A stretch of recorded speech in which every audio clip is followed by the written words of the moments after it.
Brady drops back on the play fake. He's pressured. He's wrapped up. He's sacked. Matt Judon has another for the Patriots back in the 28. Turn that man loose. The Patriots Postgame Show, presented by Cybereason, with Hardy, Mike Dussault, and Paul Perillo, is your source for all the news and information following every Patriots game. Shotgun snap to Mac Jones. Fires to the end zone. Caught at the goal line. It's a touchdown for Hunter Henry as the Patriots add to their lead. Join the conversation by calling the Ace Ticket hotline at 855-PATS-500 or email the show at webradio@patriots.com. I hope y'all keep that same energy for tonight, baby. Can't wait. Live from our studios inside Gillette Stadium, here's Hardy. Slipping and sliding, he was like a cat. Pop, pop, bang. Yeah, the Bills, I want to say, gave the Patriots a pop, pop, bang tonight, but they really didn't. It was one of those games where the Bills just kind of had to show up, and the Patriots kind of took care of the rest for them. 24-10 the final from Gillette Stadium tonight. The Patriots lose at home to the Bills in a very unceremonious fashion. We are here for the post-game show. That's a tremendous open by you. Yeah. Oh, okay. Yeah, tremendous. All right. Setting the stage. It's Hardy, it's Mike Dussault, and it's Paul Perillo here. Taking your calls, 855-PATS-500. We've already got them loaded up here. We'll be taking your emails, too, webradio@patriots.com. But your initial thoughts, Deuce, go ahead, lead us off. Yeah, I thought the defense a little ugly on the start, but I thought they, opened the door and held the door open for a little bit there. The second quarter, third quarter, gave the offense, at least an opportunity to maybe get a score, to change the complexion of the game, maybe put a little pressure on the Bills. They weren't able to do that. I think that this game is just kind of a perfect example of what the season has been. I think the defense is okay. I don't think that they're terrible. I think that they're solid. I don't think they're one of the best defenses in the league, but I think that they are a good defense. I just think the offense is I don't know the word to choose right now.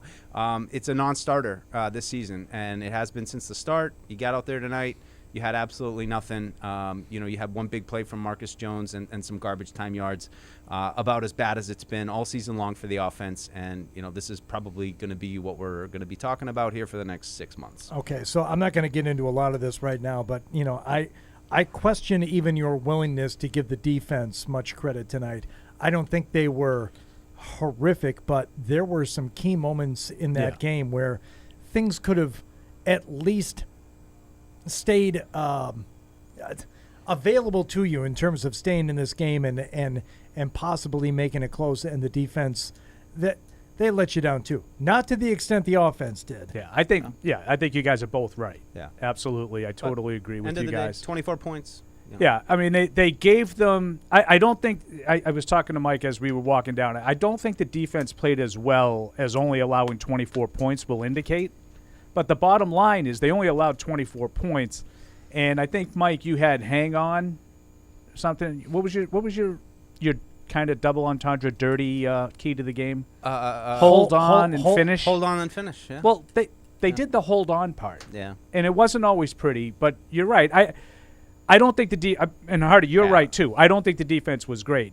But they did enough to give them a sniff of a chance, and the offense was just non-existent. Part of the Bills only scoring 24 points comes in the fact that they really let it fly a couple of times. There was, I think it was the last possession in the first half where they was it the last possession the Bills had in the first half where they just kind of let a couple fly that could have been both picks. Yeah. Like at that point, they kind of knew that they had the game in hand. Well, even I think that they. They were looking for daggers, and they thought even if it gets picked, so what? Yeah, and they got a dagger and got a call back, on the holding call on Tommy Sweeney. But, like you guys are saying, I'm just looking at the stats now. 9 for 15 Buffalo was on third down. And you know what that allows you to do? It allows you to hold the ball for 38.08. I thought it was going to be – So not only the Patriots offense couldn't do anything, it never had the ball. I thought it was going to be worse than that. That's the first thing I looked at, too. It seemed like – the Bills were able to convert on all but 3 third downs tonight. I can't believe there were 6 third downs. And it was like a 3rd and 20 that they had a holding call, and then it was ones that. That's why I don't think the defense necessarily. It was when. Yeah. You get a very questionable offensive pass interference on Diggs in the first drive leads to a failed third down. Can I just we don't have to talk about the defense being good. Like, I didn't mean to make that point. I feel like this is going off the rails of like we're gonna get an argument about the defense. Like, I don't want to talk about that. Totally the opposite. We talked. You know what I feel like. Right. We I'm just talked making on sure, the way 'cause down. all of a sudden it's like, oh, everyone thinks the defense played great. No. Like, I'm not trying to say that at all. And I don't think we'll get. I don't think we'll get a ton of calls about that. But the bottom line is they only allowed 24 points, and they weren't the reason you lost. No, the bottom line. The reason you lost is offense. The bottom line is we have an hour and a half, 2 hours to fill, and if I want to create an argument with Deuce and somehow invent the fact that he's, supporting the defense, I will do that as a means to fill the Hardy, time. There's your peek behind the curtain. We've known each other for a good 10 years now. Going, when we met at NBC Sports Boston, doing our chin wags on the late night shows. Sure, right? When have I ever been anti-argument? No, but you're right. I don't want to paint Deuce in that picture. I know. I just don't want to spend be time arguing about stuff that like that. I mean, let's go in on the offense and just crush them because that's what deserves to happen right now. I don't want to. You want to get it started here? Okay, Paul. Just any more initial thoughts before we go? I'm with you guys. I think you both made great points to open. All right, let's get it rolling here. Now it's time for the good, Pretty good. It's pretty good. the bad, Hey, what happened? and the injured. You all right, guy? Good, the bad, and the injured, brought to you by the good players, the bad players, and the injured players. This is going to be a mercifully short segment tonight because Gonna fight each other over these guns. well, I mean, there'll be a handful of goods. There'll be so many bads. I don't even know that we have to mention them, and then we'll kind of get on with the rest of the show. So, Paul, you want to lead us off? We got a couple of goods. Don't take that one though. Just kidding. Okay, I'll leave you the one. I'll go. Here's my good tonight. Josh Uche was as noticeable and impactful in a game as I've seen him. Good one. Yes, he was taking advantage of a backup, but that little DeMarcus Ware under move where he sort of ducks underneath and gets the edge, causes a strip sack at the end of the first half. Patriots were on life support. It's 17-7. The Bills are in your territory. They're at least getting a field goal there. And not only he prevents them from getting a field goal with the strip sack, but he set up an opportunity for the Patriots to get within a touchdown with a field goal of their own. Unfortunately, it didn't come to fruition. But Josh Uche, I thought, was active at other points in the game, too. I thought he was giving was it Daniel Quessenberry? It's one of the Quessenberries. Yeah. It's not Paul Quessenberry. David? It's not Dan David. Quisenberry either. But I thought he was good tonight, so I had him on the good list. David. Okay, so David. He was active. Yeah. Active. Go ahead, I like Ferry. You that. take him. You take him. Come on. No, you take. You want me to take him? the All guy, right, I'll take the take guy and talk him up because he deserves it. No, Marcus Jones. Just that was a great play, and that's it. But I mean, I think we're all excited. I tell you what mean, it was. yeah. It was dynamic. It was dynamic. It was the one dynamic play on offense that the was. Patriots gave you tonight. And there's been such a dearth of those this year. They haven't happened. And to pull away here as you're seeing Poyer. I mean, I didn't know if he was going to get the corner on him, but of all the things that have not really happened this year or failed to develop this year, Marcus Jones is one that continues to come on. He got some early time on defense. Didn't really seem like he stayed out there on defense, which I thought was maybe a little bit strange to have him out there initially, and then it seemed like Jack Jones picked up more of the snaps as it went. But the guy's making plays in all three phases now. Maybe that's a little overstated on defense, but really, you talk about many. That's funny. What? He's made plays on offense. He's made plays on special teams. He's a cornerback. He hasn't really made anything on defense. Hasn't got much of a chance yet. Well, and that's kind of what's troubling to me, Deuce, is it's not that this guy, they've identified this diamond in the rough, this planet player who has to play in all three phases. Yeah. They just put him in on offense because they don't have anything else. No, and he So played a little. He did play some offense in college. Yeah. It's not completely foreign to him. But if they had a good offense, he wouldn't be playing offense. That's what I'm saying. It's not that he's so good. We got to find out a way. No, we just got to find something. But isn't it just crazy that that's like the only play that he's even been in, and like he actually makes a play, and meanwhile it's like trying to get water out of a rock with a lot of these other guys. It was just fun to watch, and Your leading receiver tonight. I know. 2 for 51 and a touchdown. I know. Well, yeah. I mean, go ahead. I'll Well, my one good. I got one left. Ramondre Stevenson. Yeah. That's all I got. 10 carries for 54 yards. He had the long of 16, but he was technically your leading receiver with 6 receptions for And he a had total of 24 yards. And they're showing his fumble here, and I'm not even putting him on there because of I performance. I didn't have him on. Like, I just think without him grinding out yards again, like, you would have had even less than what you got. I mean, you got basically just Marcus Jones and Ramondre as it was. I don't even know where they would have been with Ramondre. Not even a superstar, outstanding game. I mean, had in a some normal nice runs, week, he doesn't make the good list. Yeah, Right. I didn't have him on the good list, and not looking to get, again, to your point, I'm not looking to get into an argument about him saying he was bad, because he wasn't bad. I just think that early in the game when they're trying to play conventional offense, it wasn't his fault. I'm not blaming him, but he was completely shut down. And, the fumble could have been a huge play. He was very fortunate there. The 16-yard run came on 3rd and 18. That's even like, hey, great, neat. You gave us 5 extra yards to punt. Yep. Again, it's not his fault. He's working behind a patchwork offensive line. He didn't have any room to run. What little yards he got tonight, he got on his own. So I'm not telling you he was bad, but, 6 catches for 24 yards. He didn't really make anybody miss like he normally does. Just a tough night for offense. Yep. Is there anything else you want to put on the good list at all? Don't feel like you have to, but, before we move on. The only other thing I wrote down was an individual play where it's 17-7. You had a scoreless third quarter going, and you punt on 4th down, and you down it at the 6-yard line. It's good execution by your punt unit. Good punt by Pilardi, and I think it was Schooler that got down there and got it. Unfortunately, the game ended about 9 minutes later, when the Bills went 94 yards. But that was a good play. I tell you what, by the punt unit. There were some nice punts tonight. Yeah, they were. They were. I like the Pilardi. That's fine. Okay. We could do bads all night, but we won't. Let's just single out a few things that really, really stick out that deserve special mention. Paul, is there one you want to lead us off with? I just thought in a game that you had to be really effective offensively, you start off, and I thought you were really sloppy with your ball security.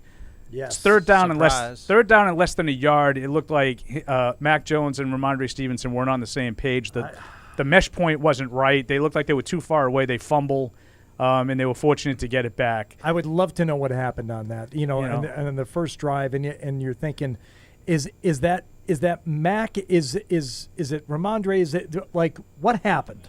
What happened? I don't know whose fault it was, but I'm just talking ball security in general. And then the play before Marcus Jones's touchdown was the Stevenson swing pass that he fumbles. Yes. And Aguilar, that ends up being a huge play because I think they got more yards on the fumble than they did on the actual play. It's close. It was close. That was a big play. I just thought in a game where you needed to be special offensively, you come out and fumble the ball twice in the first quarter. Right. Bad. Right. It was on my bad list. It's them. It's them this year. I was trying to think. Is it cold? Is it something? It's them. This is what it is. Whether it was warm, this is sloppy right out of the gate. Big game. Hey, huge game. Got to win. Divisional rival. They kicked your ass last year. You got fumble the snap on the first 3 snaps. If you can't do a lot on offense, if you are limited in what you can actually do, and you're shrinking the playbook, or you're just going to have a limited number of things that you can do. Whatever you do, you have to do clean, and that is the furthest thing from clean. You get a good look. You could see how far apart they were. Either Stevenson was too wide, or Mac didn't open up enough. What day at OTAs do you think that is? Handoff. Right, and that's the stuff when Bill says we're just working. Yeah, it just didn't look like Mac was. If I'm watching this play without knowing anything, I'm saying Mac isn't in the right spot. I think you're right. Mac's footwork seemed all off on that play. But it doesn't seem like Stevenson's really looking for the ball, does it? It seems like he's kind of going to block. I don't know. Yeah, it could have been a run-pass option. I guess he's – I don't know. Or I'll tell you what, Mike, now that you're looking at it and you're saying Stevenson wasn't really looking for it, I wonder if this is supposed to be a play-action fake. Yeah, right. It looks kind of like he's doing the half-hearted – I don't know. I think it was supposed to be a handoff, but We'll never know. But again, it just No, goes back if to somebody asks Well, Bill- maybe we will know. so, Maybe yeah. they'll find out in the locker room. Yeah, well, and somebody will probably ask Bill, and I'm sure Bill will tell us exactly what was supposed to happen on that play. I'll have to watch the film. Yeah. Yeah. What do you guys got? Oh God, Freddie, quick. I'm just gonna throw Judon on there. I mean, it's just look, this is what's happening again. Here we are. I hate to say one it. QB hit. I mean, and I'm sure he's getting plenty of attention, and we'll break the film down and all that stuff, but it's just not enough. You don't have Barmore in there. The pass rush is going quiet again. I mean, I hate to single out Judon because I think you probably might put more blame on, say, Dietrich Wise on the other side, or somebody who wasn't picking up the slack. They were getting the one-on-one matchups, but between Wise, Daniel Akwale, Uche did pick up a couple sacks, but just Judon, the pass rush, they couldn't get to Josh Allen. They just cannot get there. No matter who's playing left tackle, it's the same thing we talked about. We got a semicircle around Josh Allen, and we're pushing our guy, watching him. He's going through his reads, and then he finds somebody open. And I mean, it happened again a handful of times tonight. Boss man Fred Kirsch joining us with some very aggressive eyewear. I had to come in disguise. Yeah. People are upset Now, with me. Are the Why? Because you were looking for something special tonight? Yep. You got it.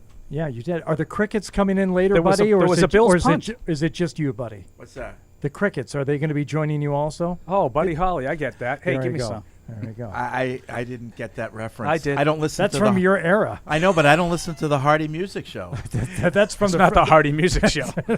There's no angst there. Oh. Hey. Yeah, What do you got, Hardy? You caught us right in the middle of the bad list. Keep going. I'm just listening. What do you got, Hardy?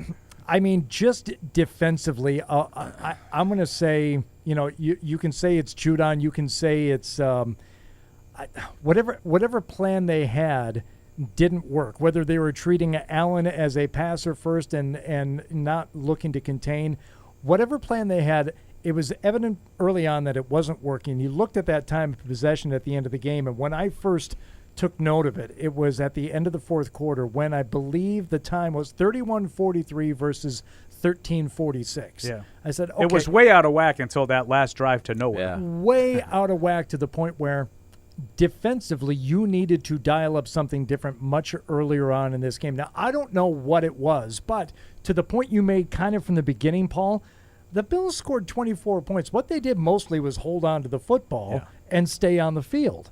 So, we make a lot of noise about the offense and, what things that they could be and should be doing differently going all the way back to camp. Tonight was a night for the defense where you've got a defensive-minded head coach. You've got some defensive minds who might be doing other things on this team right now, coaching-wise, but they're still supposed to be defensive guys.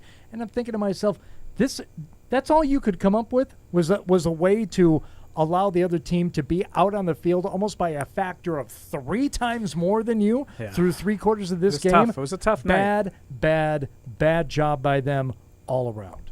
That was I don't have a more succinct or eloquent way of putting it, but defensively, a lack of effort like that or a lack of planning like that. And let's face it, Josh Allen, he wasn't all world tonight. He made some pretty neat plays. If you're just kind of an empirical football fan, but he wasn't unbeatable tonight. No, that was not an unbeatable. No, you Bills didn't get offense the A game from the Bills offense. No. I mean, they had their way with you up and Well, the down problem the is field. they didn't need anywhere close to their A game because the Right. Patriots Playing a offense gave them no non-functioning- threat. exactly. It's a You're non-functioning completely right, I Freddie. mean, you got up 7-3, and then they quickly made it 10-7. From that point on, they were just toying with the mouse. Yeah. It was the cat toying with the mouse. I agree with you. Yeah. But go ahead, Paul. Well, the other thing, and I talked about the ball security early on was my first bad. I would also, take that and go to the overall discipline that we've been talking a lot about lately, penalties. And there weren't a ton of penalties in this game, but they had 5 in the first 17 minutes of the game. They had 5 penalties. Holding calls, pass interference calls, the intentional grounding. They had 2 penalties on one play. They were very fortunate to get off the goal line without a safety on that play. It looked like that was supposed to be something that was a quick-hitting pass play. The tackles looked like they were cutting. And then Mack is doing everything he can to get rid of the ball just outside, the shade of his goal line. So I just thought 5 penalties by the 13-minute mark of the second quarter, and capped off, by the way, on that drive with a delay of game on the punt. And I know that you're probably looking to see if you can draw them offside, but you can't. When you're at like your 15-yard line, you can't afford 5 yards there. And when you know your kicker doesn't have the kind of leg, you know, your punter, every yard counts. Yeah, you know? 6 penalties, 4 declined as well. So 10 total calls. I mean, some of them, you know, came on just ones they didn't even need. That's as close to a safety as you can get. Yeah. And that's what, the second possession of the game? Yeah. I think it was the third, but yeah, I mean. Third, yeah, third one. What else you got, Deuce? Where else to go? Hold on. What did I got a quick one here. Jump in for me. It was kind of a clock management thing after the turnover toward the end of the first half. Huge one on my list. Absolutely. They play offensively, and I already mentioned the defense, but offensively they play like they don't know now what. Now what do? We get this gift of a turnover. You make a play. It's not a gift. It's not a total gift. It was a huge play by Uche. It was a great play by Uche. Now what are you going to do with it? You're going to waste time. You're going to not play with any kind of urgency.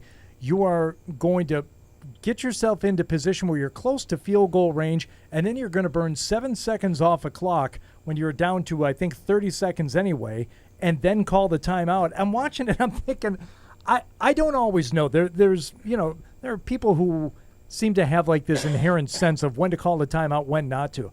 I'm saying that timeout. What are you doing? And I watch 7 seconds click off. And then they called the timeout because it was a 3rd and 1, and it was kind of like everyone realized all at once, oh, we really need this here. Hold on, let's call the timeout I'll tell you and figure out how to get it. Well, what happened? Because I don't know. But this was huge. We were all talking about it at the time live, but they ran the ball in 2nd and 1. Yep. And then they thought they got the first down. And when they're expecting on 2nd and less than a yard, they're going to run it. They're not going to be expecting us to run it. We're going to get a yard. We're going to get a first down. We're going to run to the ball. And we're going to spike it. When you don't get the first down, you can't spike it and set up 4th down. Right. And that's why not only it was a bad play call because they didn't get any yards and the clock ran and they had to call timeout. Are we done? No, I bumped this thing here, and it doesn't like to be bumped. So not only they didn't get the first down, they had to waste a timeout, and they wasted about 10 seconds before they called the timeout because they weren't prepared to call a timeout. So it was a complete and total cluster. And I'll give you the sequence right here. So they get the ball at their own 42 with 1:20 left and 2 timeouts. That's an ideal situation to at least make it a 1-score game at the half, right? So they go Stevenson for 14 yards, right? Great. Now it's 1st and 10 at Buffalo's 44 with 54 seconds left. They go to Myers, pushed out of bounds, clock stops, for 9 yards.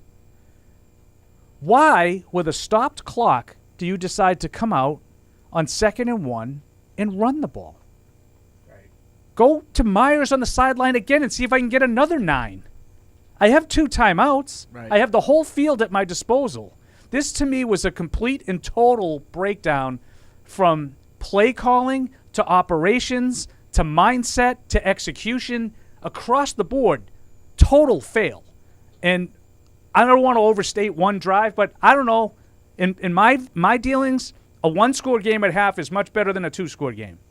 A field goal there would have been very valuable. Absolutely. So they go 2nd and 1. They get nothing with Stevenson. They have to call a timeout. And Hardy, you're right. They waited till there was 34 seconds. The play was snapped at 50. They didn't call timeout till 34 seconds. It's inexcusable. And I'm telling you, it's because they were going to spike the ball on 1st and 10.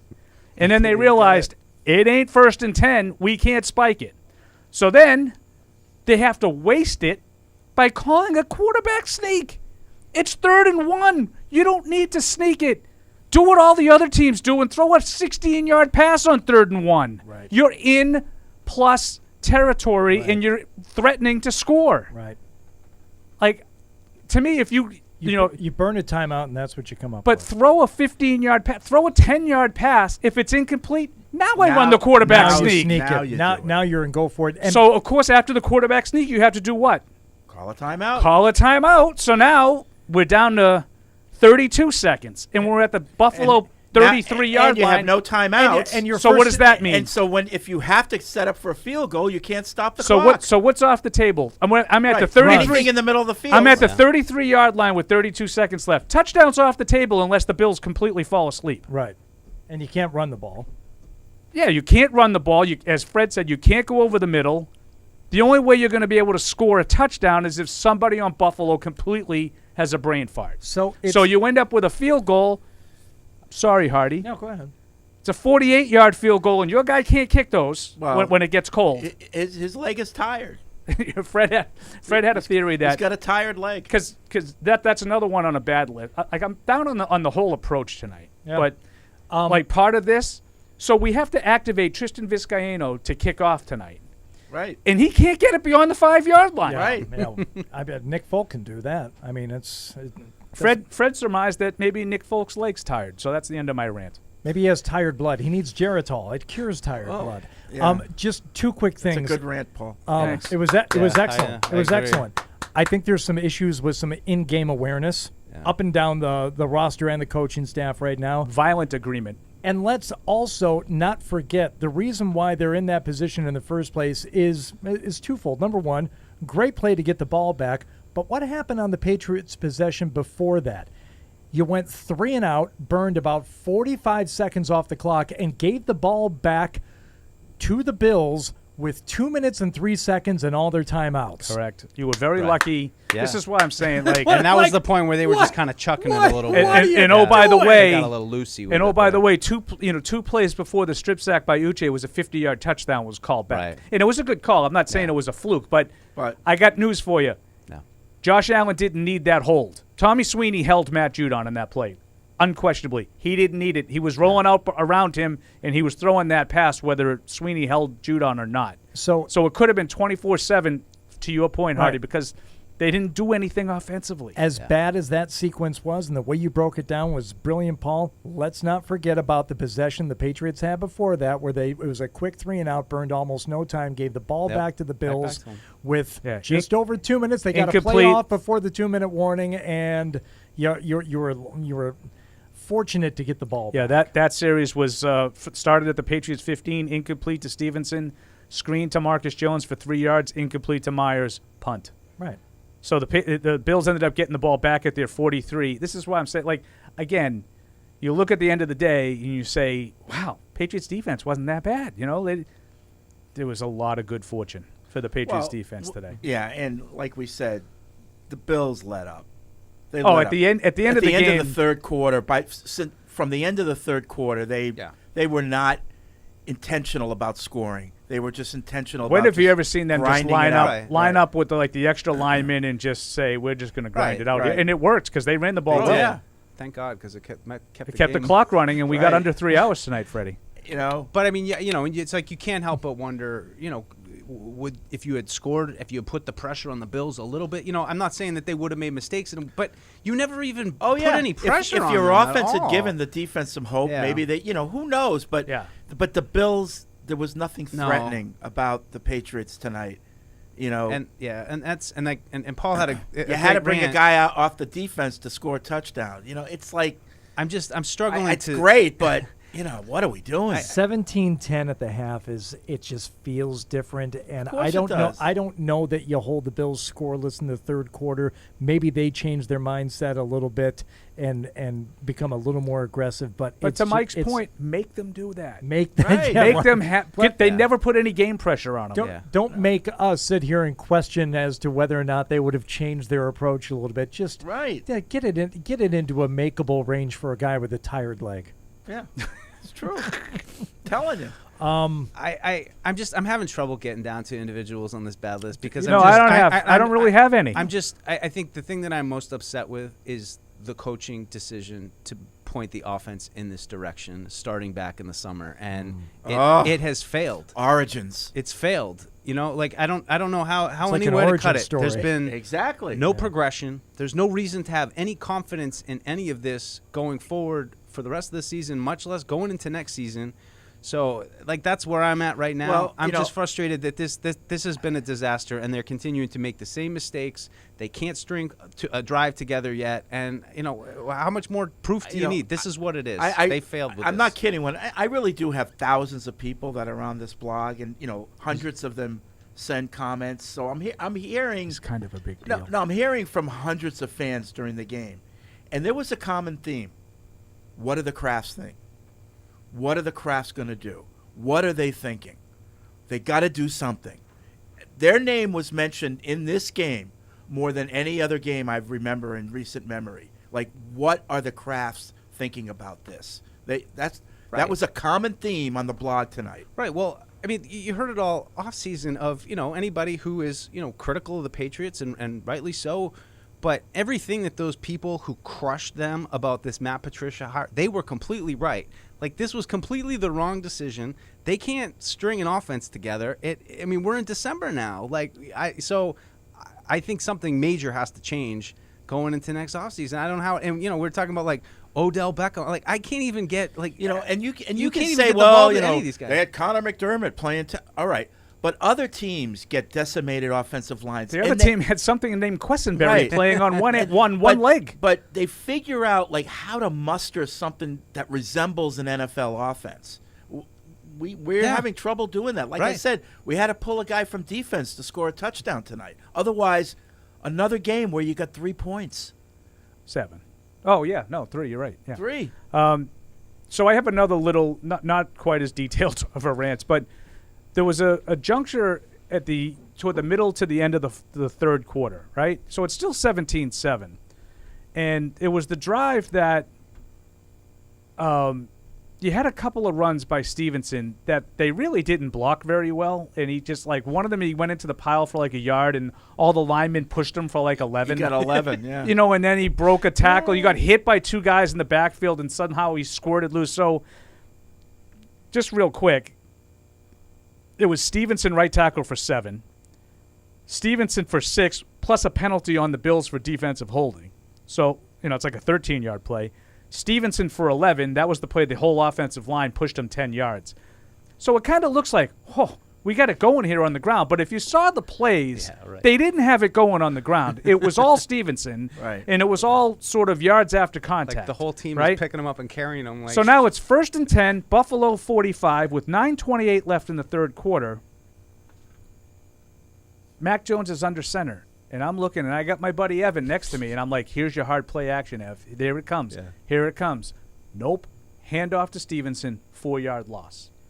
Like, right. I don't want to, like, make too much of an individual play call. I think play calling in general is largely overrated. I'm glad that was a time to take a shot. I'm glad you said that, Paul. It's like, and I was thinking to myself, the phrase I use, you went to the well one too many times here. You know? Yeah. Hey, so here's what ended up. Get the ball in the air. And you might say, well, it was one play, like a good okay, so on the next play, your patchwork offensive line that Fred's talking about, like Connor McDermott, which Mac was under siege all night. He only got sacked once. But, I mean, I don't know how. He had 60 yards rushing, but they were all sideways. Yeah. Right? Behind so the line Mac of did a really good job of avoiding a lot of sacks tonight. But on the next play, he gets completely blitzkrieged and has to leave the pocket, rolls out and throws a pick to Jordan Poyer and Fred. What was it? What? They ended up overturning it. Oh, yeah. Terrible call. Right. It's the same as the Hunter Henry thing. Well, It's the Henry stupid. call was worse because he broke the plane and all that shit. I'm sorry. But this was the same thing. It's like it was a catch. You know? Right. Yeah. I think it was the same thing. I thought Hunter Henry's was a touch. See, I'm very consistent. Yeah. Fred's very consistent. Yeah. Like, a catch is a catch. A catch is a catch. You know it when you see it. The guy has 2 hands. He has it secured. They're 2 feet down. He's made a football move. He made a I football- don't know when they decided to just put that phrase "survive the ground" back in the rule book, but they did. He made a football move to get 2 feet on the ground. That is by definition a football move. Right. I think he got 3. Yeah. And he's now his knees down. And then I got to be honest with you. I don't even think Does it hit the ground? And watch this. I don't think the ball ever even hit the ground. No, it just seemed like it moved a little bit. The first foot is down. Watch. There's Boom, a second. boom. Then he drags you're the right, third. Hardy. Right. He gets 3 down. Right. It's a catch in every sense of the word. So and anyway, I couldn't believe it so when they now it's called it third. back. Now it's 3rd and 14, and they throw a short little pass over the middle to Jacoby Myers, and I'm thinking, I'm gonna go for it on 4th down, right? Like if you're throwing the ball that far short of the sticks, you're gonna go for it on 4th down. Nope. They punt, and I pointed out that was the one really well executed punt of the night, a 38-yard punt. You down it at the 6. Here we go. See if Josh Allen will throw one to us. He almost threw one to us in the first half. Let's see if he throws one to us. 15 plays, 94 yards, 8 minutes, 55 seconds. Game, set, match. So that's why I can't, like, tell you like the defense Yeah, or the right. offense. The No, you're offense totally was right. far more responsible for this loss than the defense. But Right. All right. I mean, you know, part of it is frustration because I think the four of us would all admit the other team's better than us, Yeah. Oh yeah. right? Yeah. Well, I mean, just I don't the- even think they played all that well tonight. No. I mean, they didn't have to. I continue Right. to be They didn't have amazed to. by the quarterback connection with guys like Jefferson and Diggs, where, I mean, I said it tonight. Watch out for Diggs on this. You can't stop it. You know where it's going. Yeah, Mike you know got- he's going to him. Mike got very pouty after a while. He goes, "Watch out for 14." Yeah, there it was. Bing. But, you know, it's just it's remarkable that, you know, even a guy like that who's that good, they still find a way to make him consistently so productive. And not that I think Buffalo played bad because they didn't, but I'm just saying like you didn't really get their. They had at least They're four just drop, screwing at least around. four But, drop I mean, passes. would you be worried watching the Patriots offense? And Like one of the punts, I think the first punt that elicited the Bronx cheer was a throw that hit Diggs right in the 4, Yeah. and he just dropped it. Like you On never, third down, you right? never see that. Yeah. There's something that is kind of taken over Twitter right now, and I boy. first saw it from our. That's always good. Well, it's coming at me from a few different sources, and now the Mats have picked up on this too. It's a sideline camera of Mac Jones coming to off the field, and Sports Illustrated has retweeted it now with their own Oh, God. closed caption. What did he say? Throw the effing ball. Effing running game sucks. Okay. So he's yelling, toward, the play callers, toward Patricia conceivably, or somewhere in the direction of. You know what? Shut up. Because the passing game sucks too. Shut up, Mac. This is twice this don't week. don't do that. Don't separate yourself from the mess, because you're part of it. This is twice this week. I am That's fully LaDainian on board with Tomlinson. Fred Kirsch. That's LaDainian Tomlinson act to me. Where things aren't going bad, and all of a sudden I've got the answer. I'm not really part of the problem. Yeah. Don't See, start. this But is- but I gotta say, I would rather them throw the ball for incompletions than to take more of those 4-yard losses. The negative plays are enough. Fine. Do it quietly with your Yeah. OC or your Yeah. head coach. I'm but with Fred. Don't No. start yelling that The crap on the passing sideline. game was every bit as bad as the running game tonight. No. And he wasn't sharp at all. He No. had a lot of errant throws, Yeah, as Mark I mean- Perillo would say. Of all the people, Tyquan Thornton had 2 catches on 2 badly thrown balls. Right. I'm surprised You know? he didn't get lit But up I on thought he had Myers on a pass over the middle that he overshot Yep, him. yep. I thought he overshot Parker on a play. The one on the sideline that I think he drifted Parker too far out of bounds. He landed out of bounds. I don't think Mac was very good tonight. I mean, I wouldn't put him on the bad list per se because I do think he was under He was an immense under amount of siege. pressure. Yeah.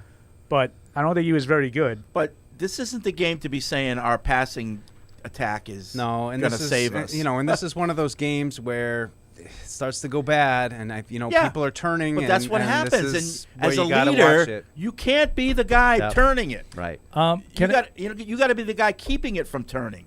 Can I ask just a quick rules clarification here, because there's also some people getting on Michael Owenu tonight for one play in particular. The player Mac is out there running for his life. He must have covered 50 yards, Fran Tarkenton. circling around. And at one point, 10. Owenu is standing there and watching. He's kind of watching him run behind him, and there's a defender chasing him down, and Owenu just kind of lets him go. Trent Brown was kind of doing that too on that play. I don't know. It's a hard play though because you don't want to get Legally, down. are you allowed Would he have been blocking him going the wrong the wrong way?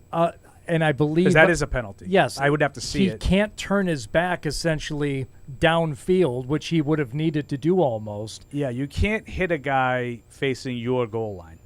That was essentially what he would have had to do. It would have been close. It would have been on an would have been hard angle. to do, but Look, it wasn't a great look for anything offensively tonight, but especially when your quarterback is running for his life and he was kind of standing still. Yeah. Well, I said to Paul, He coming looked like down, he had tired legs. I said to Paul coming down, I'm like, that play sums up this season for the offense for me. Mac just like running around like crazy. People are just kind of standing around watching him. Nobody's open, and he's like losing his mind. It sucks that all these things are coming out now at the end because I don't need any cherry on top of this. We're going to be doing Sunday. We're going to be doing a lot more bads, and we can sprinkle them out. But let's take care of the injured real quick, and we'll get to our phone calls here. Jacoby Myers took that tough hit in the end zone. He was evaluated for a head injury, so that's something to monitor. Seems like he's just been getting beat up, man. It's good seeing David Andrews back out there tonight, and didn't appear to be. I don't know. It's so tough to tell. I mean, the rest of the offensive line is just, a patchwork right now. But in the fact that Andrews was playing and didn't seem, I don't think his snaps were limited.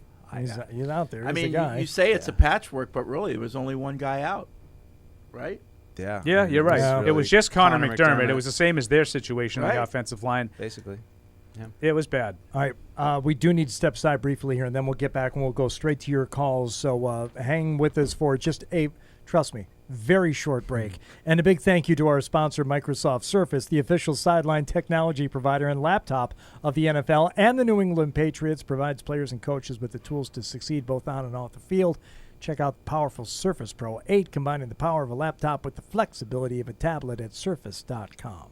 TouchView Interactive from the Yokers Company offers New England's leading schools and businesses technologically advanced and easy-to-use interactive displays, providing enhanced collaboration and improved student outcomes in the classroom, and an easy way to foster communication and teamwork in any business environment.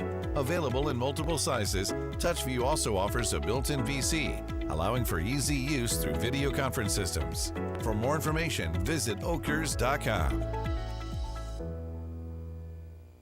This is the Gillette Labs with exfoliating bar.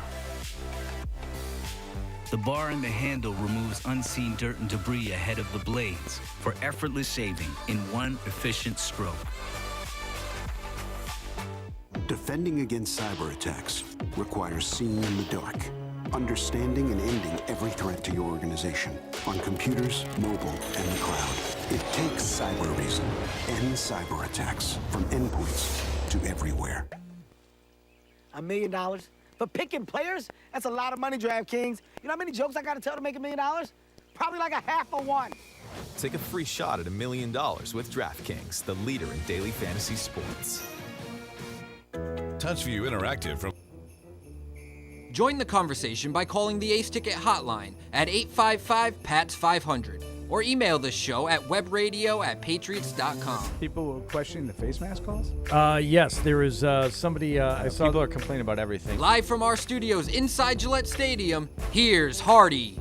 Right to the phone calls at 855-PATS-500. We start with Christian, who is in L.A. Christian, thanks for holding, and welcome into the post-game show. Patriots, of course, lose this one tonight to the Bills at Gillette Stadium. I don't know what you're laughing about. 24-10 the final. What do you got, Christian? You know, I'm laughing because, first of all, hey, welcome, guys. Thanks for taking my call. Tough night, tough season.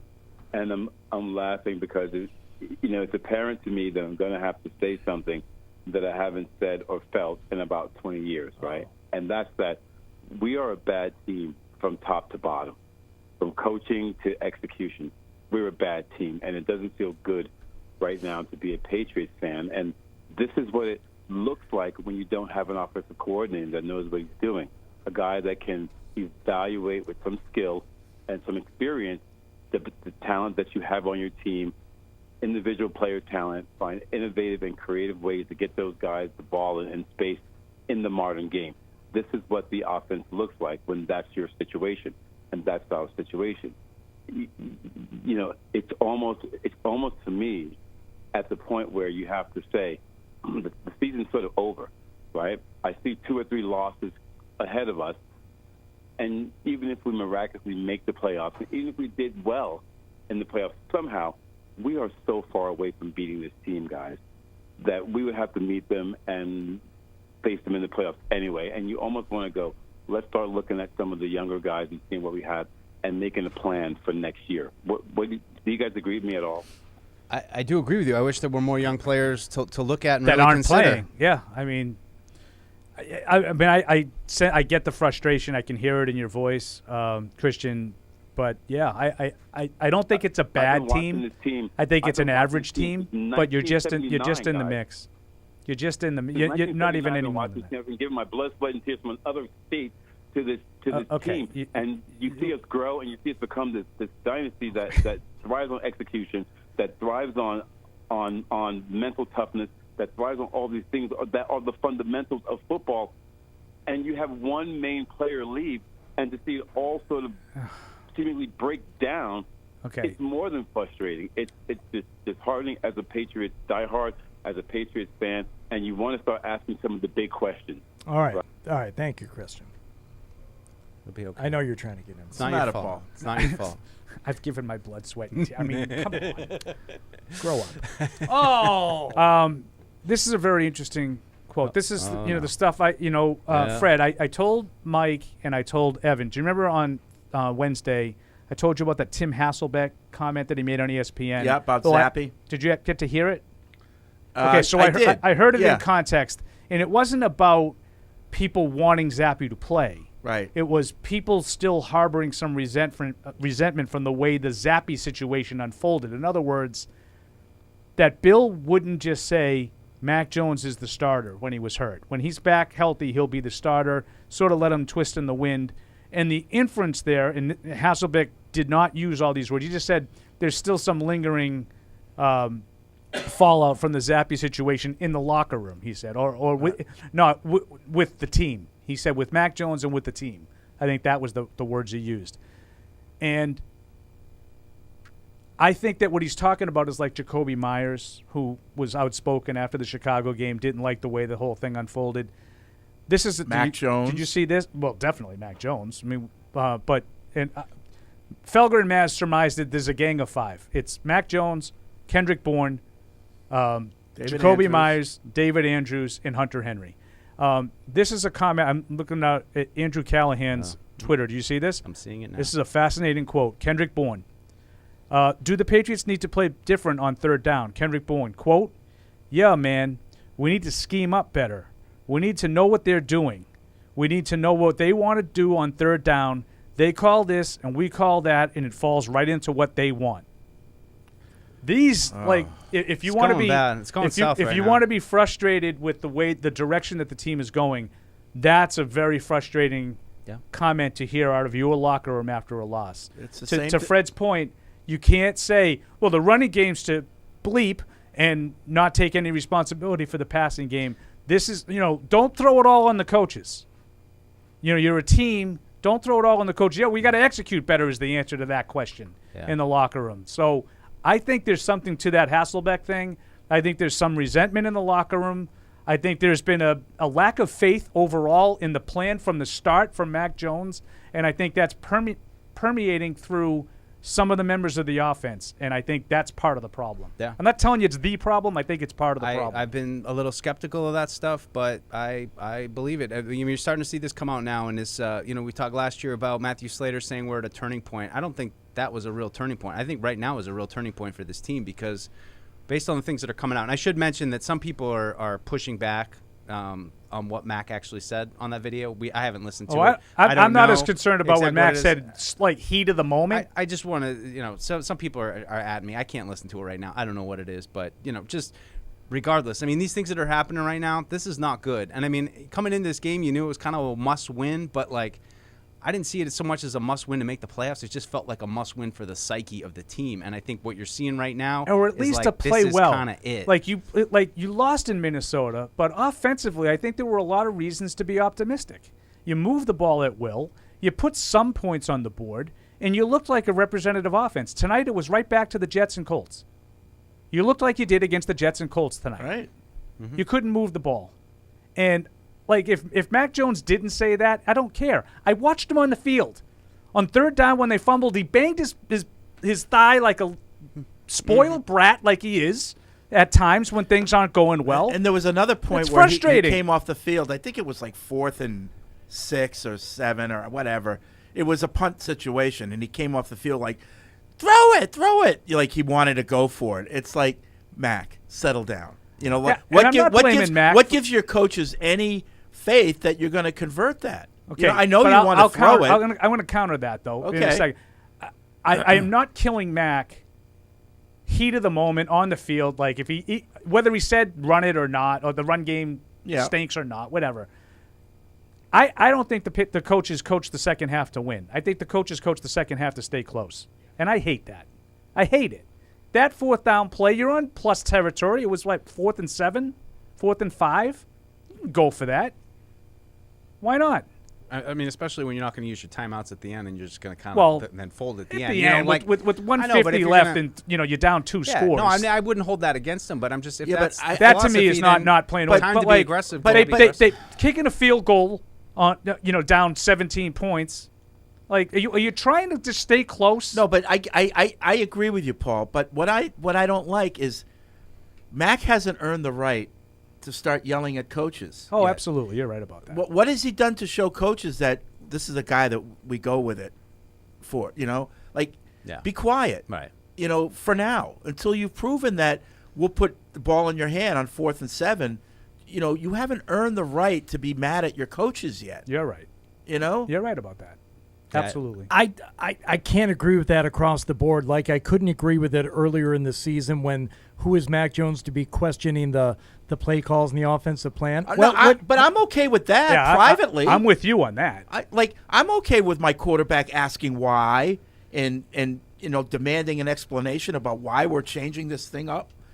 I'm fine with my quarterback asking questions, but don't make a show of it. Mm-hmm. Because then that gets again. And don't make it out to be that you've been productive. Right. Don't make it out to be that you've given Bill Belichick faith. Like, why did they kick the field goal last year in the rain against Tampa Bay when it was 4th and 3 and they kicked the 56-yard? Because you haven't gotten any third downs all night, Mac. That's why. And you scored 16 points in the game. If Larry Bird just says, "Just give me the ball with 3 seconds left, I'll win you." Okay, that's Larry Bird. You're not Larry Bird yet. You're not Tom Brady. You're not Josh Allen. I think you could hear from Christian's voice. I mean, and I think it's the same thing for the players right now. I think the frustration is boiling over. They've been at this thing for 4 months. It's boiling over here. Right. But listen, it's ruined our radio studio. You had a guy who, out of the 5 quarterbacks taken in the first round, was universally accepted to have the best rookie season last year. And things fell apart toward the end of the year. But what do you do to help him improve and build upon that? Right. You bring in a guy to coach the offense who has no business coaching the offense by many people's estimations. I think he's 5-9 in his last 14 starts. To Hardy's point. And instead of giving you not that he's deserving of more weapons, but they really haven't given him anything more to work with, and you essentially take a step back in terms of coaching and the offensive game plan for the season. So I wanted to give him OBJ. Deuce doesn't work. I understand the frustration. That's all we needed tonight. Nobody wants to see players yelling at their own guys, at their own coaches, at their own players. I know. But it's the crossfire. Look, this is real. Yeah. All the other crap that we're going to get in terms of the improvement and the progress you showed, whether it was in the Jets game or this, that, and the other, and how things weren't that bad when you played Buffalo, that's all nonsense. This is real. This feels authentic. I'm not saying you got to like it, but is he wrong? Is he wrong that the effing running game sucks? So should David Andrews be yelling at people? Should I'd feel name better. a player? Should they be yelling? I'd feel better. I think David Andrews has, like, to your point, like Mac Jones hasn't earned it. David Andrews has. He has, but he doesn't do that because he's a leader. No, because no one is blaming David Andrews and saying that David Andrews sucks. Right. He's hearing it every single day. That he's not the guy. Get Tom Brady back and do something. So Get I rid have of him. to. I have to show the world that I don't like this. Okay, you know what I mean? It's so Mac is at the podium, I guess, and I'm reading Matt Doloff's. Dolph, sorry. Sorry, Matt. Just kind of letting my emotions get the best of me. Explained that he wanted to push the ball downfield more with the Pats playing from behind and needing to keep up. They asked him about the video that was making the rounds. Yeah. So he said short game sucks. He wanted to throw it deeper is what it sounds like he's explaining. I don't know, whatever that means. Let's go to is it Sudin in Cincinnati? Am I pronouncing that correctly there? Sudin? Sudin? Yeah, hey. Sudan. Can you hear me? Yeah, I can hear you. Hey. Hey. Paul, I love y'all. Been a long-time listener, first-time caller. Y'all been amazing. Love y'all. Hey, so one thing, quick thing I want to point out. I mean, there's a lot of disappointing stuff, right? Obviously, in this game. But one thing I want to say, all right, and that is Trent Brown. So, fourth quarter, I don't know if y'all noticed that. I want y'all to go back and look at this. I noticed it a lot of times. Fourth quarter, 2nd and 10, while Buffalo was up 24, Patriots was 7, and it was shotgun, 4 receivers go down. Trent Brown literally gave up on the play, middle of the play, while Mac Jones was struggling to find protection, to find receivers. Trent Brown did not play well at all tonight. I agree with you. I mean, this. I want y'all to. I have been watching him play a lot, but this play, and maybe this was the one that it sticked out. I think obviously it did because I was watching him. But before then, after that, he gave up midway. He gave up midway while Mac Jones was struggling to find open spots to go left and right and everything. He gave he was not trying. Yeah, I don't want to make excuses for Trent Brown, but there had to be some reason why he didn't even come out for warm-ups. Oh yeah, no, right? He was dealing with an illness. There's no doubt about that. Yeah, but he just, I mean, he played like he did in the last game. To be honest with you, I thought like trying to cut guys at strange times. Even like I'm never a big fan of the cut block for an offensive lineman unless it's a screen to that side. You got to get the guy off his feet so he doesn't knock the pass down. Because he cut a guy tonight. I think it was Epinesa. He got back up and affected the throw. Trent was still on the ground. Right. So I think you just take yourself out of the play. How about Eric in New Jersey? Eric, go ahead. How about Eric? Yeah, you're on the Patriots Postgame show presented by Cyber Reason. Eric? Hey, can you guys hear me? Yes. Yeah. Yes. Even though Hardy's operating the board. First off, Paul, well played, Fred. Paul, you're the uncle I never had. Deuce, you're my guy. I know you're working your way into it, but your family. I sent a couple missiles to some of the people that said some nonsense comments your way. So, but Deuce, your family now. Right. Got your back. It's people attacking me. But fellas, we got to address it. I mean, I was in the camp that maybe Mac wasn't the guy. Maybe Mac still isn't the guy, but the offensive play calling is atrocious. I mean, we have Johnny Smith. He's on the cap. He's on the cap for next year for 18.5. You got him. Why do you keep throwing the ball to him at the line of scrimmage? And then Ramondre Stevenson. He's gonna get 300 touches this year. And at what point this guy's gonna wear down? And he calls his agent where we're just wearing the guy down for nothing. I mean, and then the defense. Bill, you had all off season to figure out a game plan against the Bills. The Bills, we consider the class of the AFC.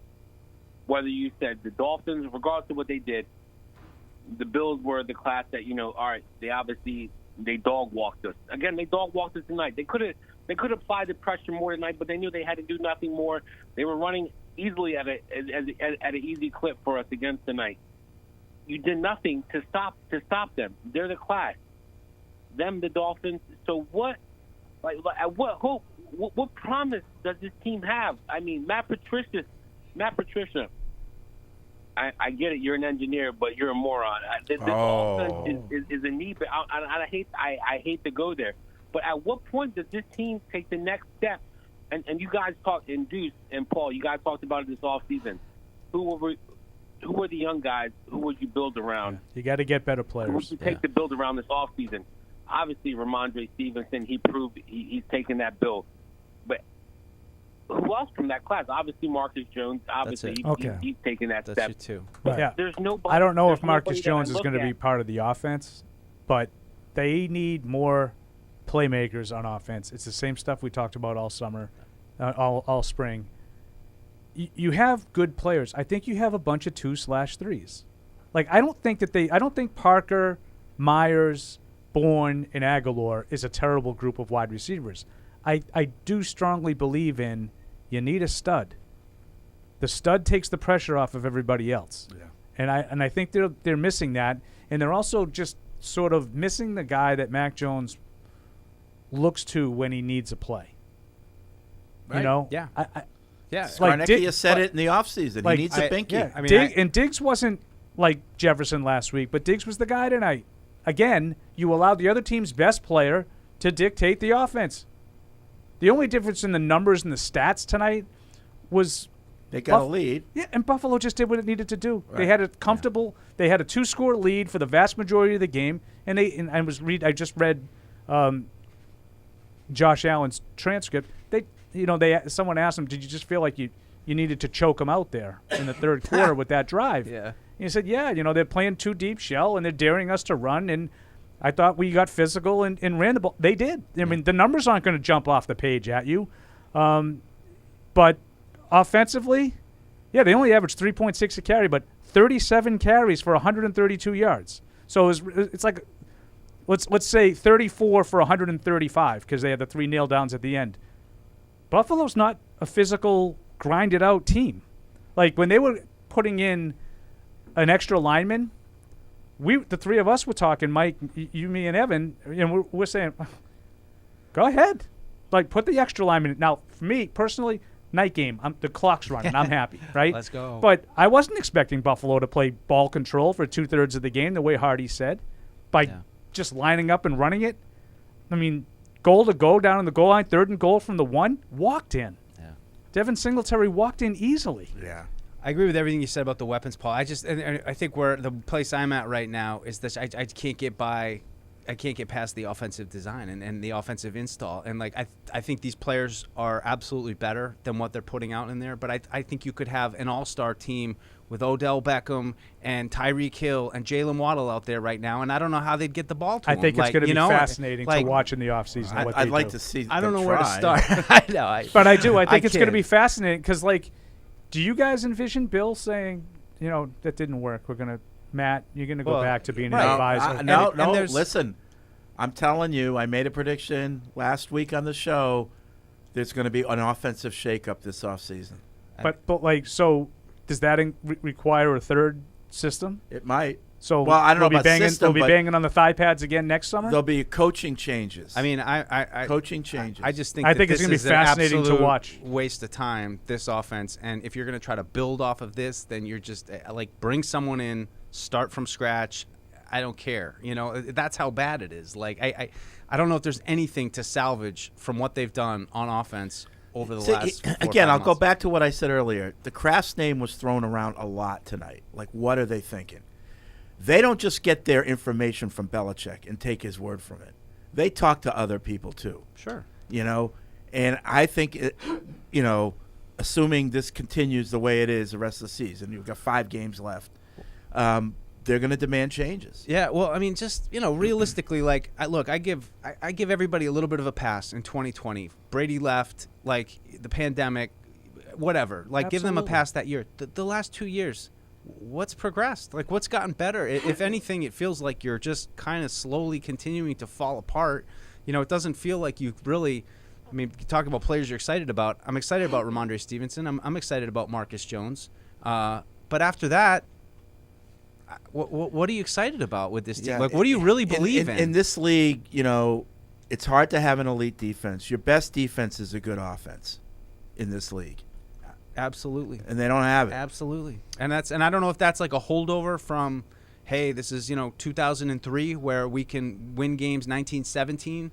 But I don't think you can. I think Paul's point about having a guy is absolutely necessary. How do you get that guy? Which is why I teased you in the pregame about OBJ. Well, if you don't think OBJ is that guy, then that's a different argument too. Right. Well, and at the same time, it's like, do I feel like we're one 30-year-old player away? Like, I feel like we're like three players and 5 years away right now. No, so, and they're definitely more than one receiver away because they're going to have turnover at that position. I mean, I can't possibly imagine that Aguilar's back.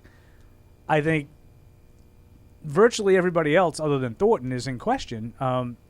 Jacoby Myers is a free agent. Bourne will be in his last year. Parker will be in his last year. Neither one of them is a guarantee to stay. So I think you're looking at an overhaul there. You look at the young players, and there was a ESPN behind the paywall. ESPN had the 25 best players under the age of 25. list. Did you see this list? No, no. I mean, no Patriots on it. No surprise there. Stevenson, probably the only one that really had a sniff, unless you wanted to say Marcus Jones as like a returner. He hasn't really played. I know, but even before tonight, you know, wouldn't even, right? But 25 players, and the list of the 25 players is really impressive. Like, there are good players around the league. And just as a point of comparison, Tua, Jalen Hurts, Justin Fields, Trevor Lawrence. So there's quarterbacks on the list, but not yours. Mm-hmm. And there are receivers on the list, Jalen Waddle, guys like that, none of yours. And again, could you make an argument? I think maybe Stevenson. You could make an argument that Ramondre Stevenson could be on that list. But it's a very impressive list, and they even have some honorable mentions. Yeah. And even people like me, and you tease me about, like, I just believe that we can put a team together that they're not that talented, but they all believe in each other and they love each other and they're going to win. Because you still believe in Santa Claus. I get it. I do. I get it. You still believe the Scott Pioli mantra that it's not about the best 53, it's the right 53, which only matters if you have an elite player at the most important spot.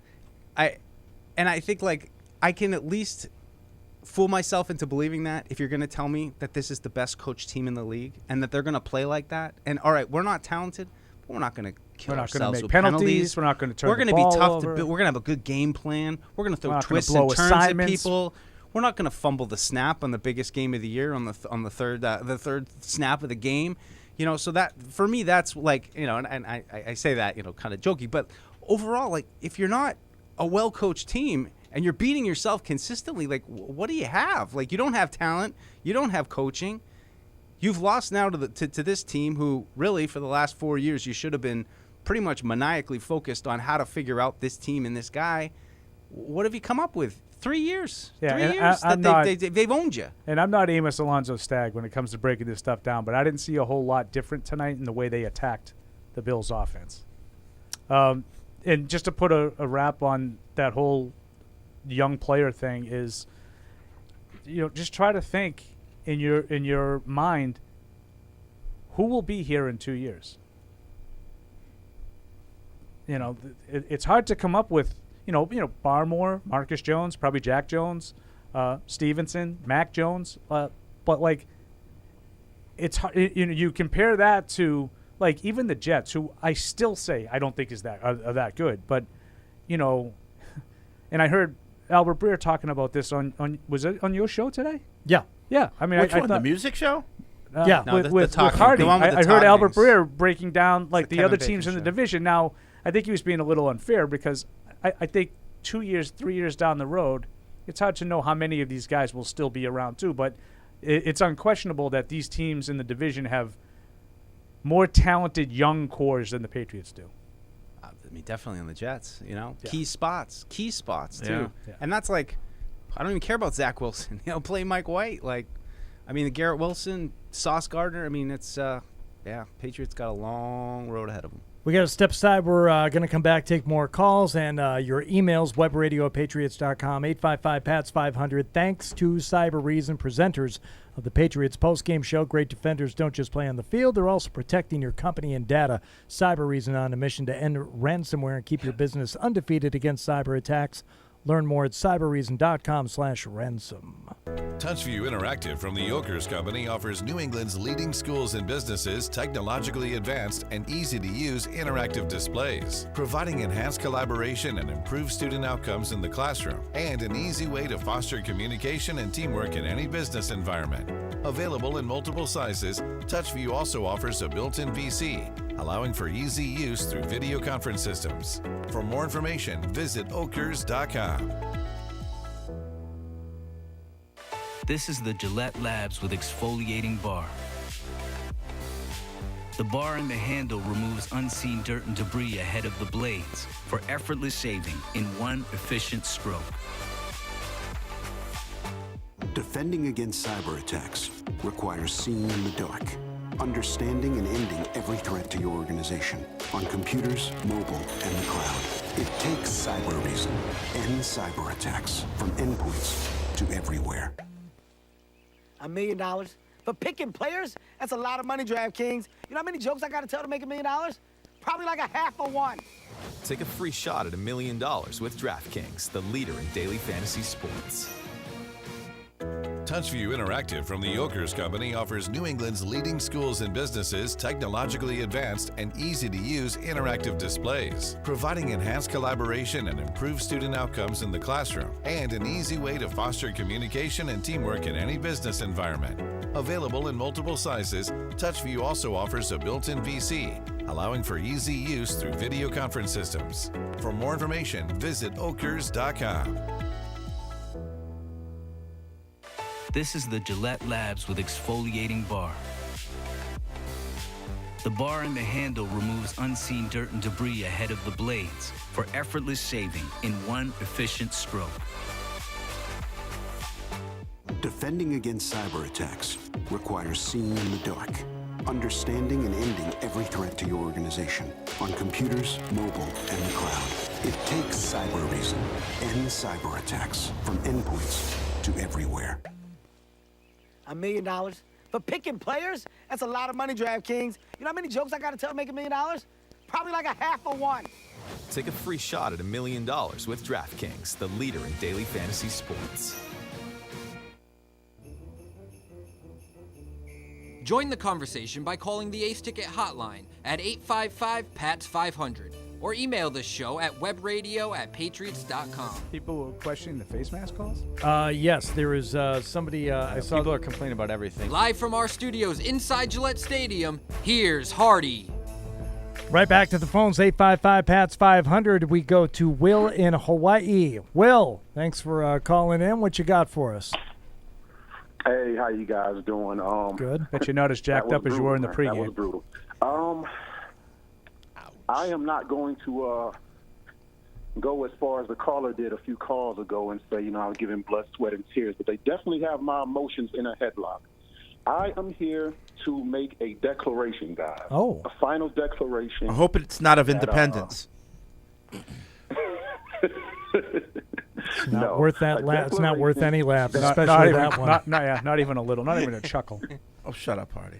Hey, Wow. Mac Jones is not the guy, guys. Mac Jones is not the guy. And not only is he not the guy, but now he's not the guy, and he's being insubordinate on the sideline.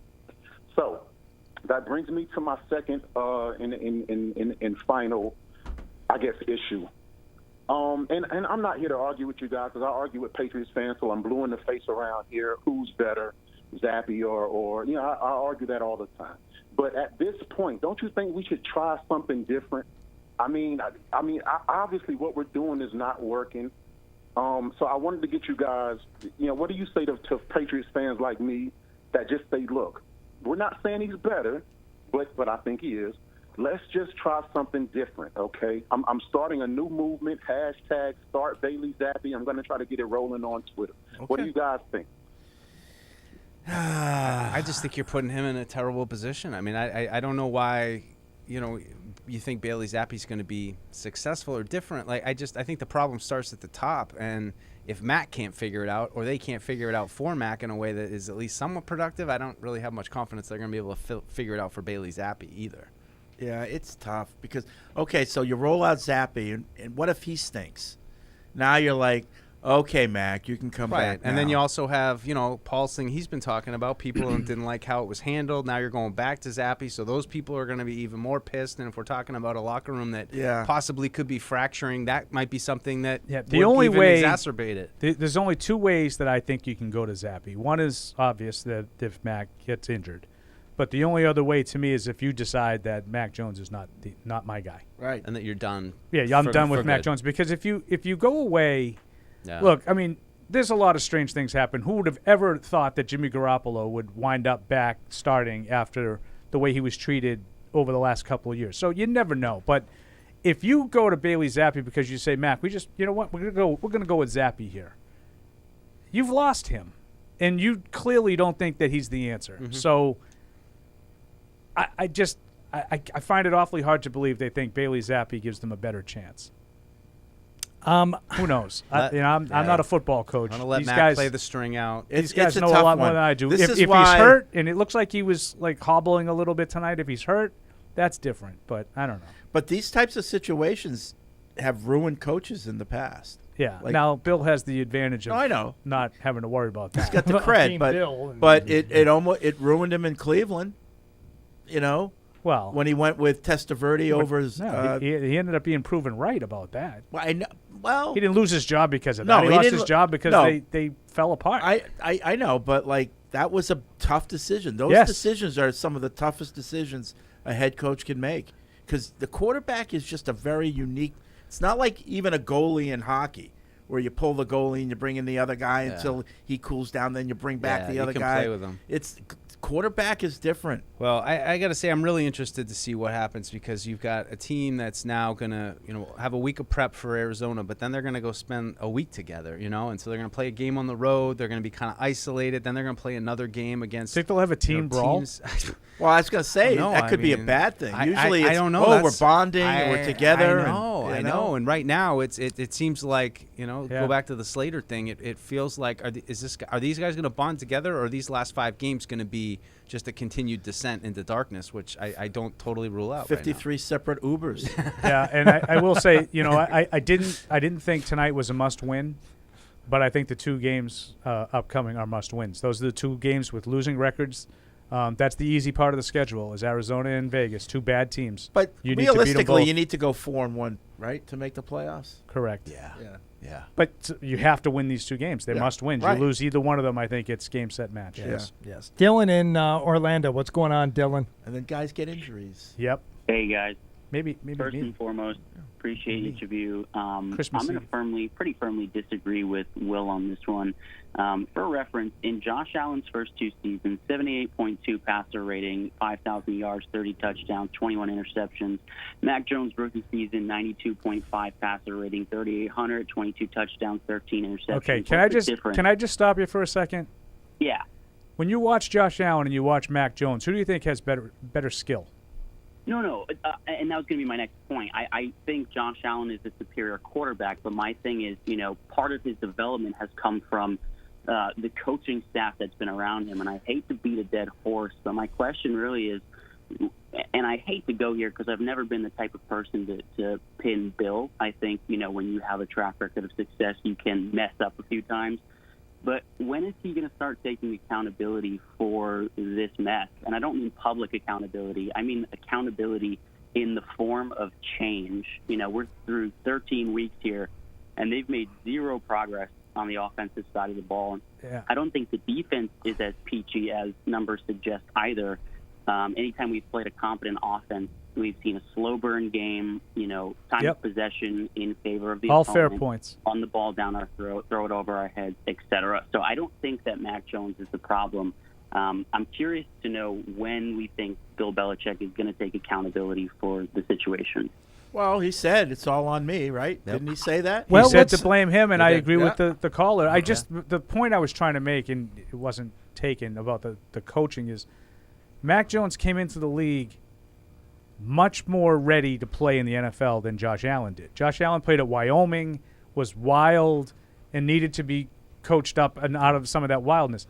But it was apparent, and Fred and I would talk, and we were talking about that game on a Saturday afternoon late in the year, I think in 19. Yeah. He didn't have a great game statistically, but some of the plays he made were like, wow, if this guy can ever figure it out, this guy's going to be dangerous. Yep. And he figured it out, and now he's dangerous. Mac Jones doesn't have that. He got a great receiver, and he got Brian Dable. Right. But Mac Jones doesn't have that potential. Yeah.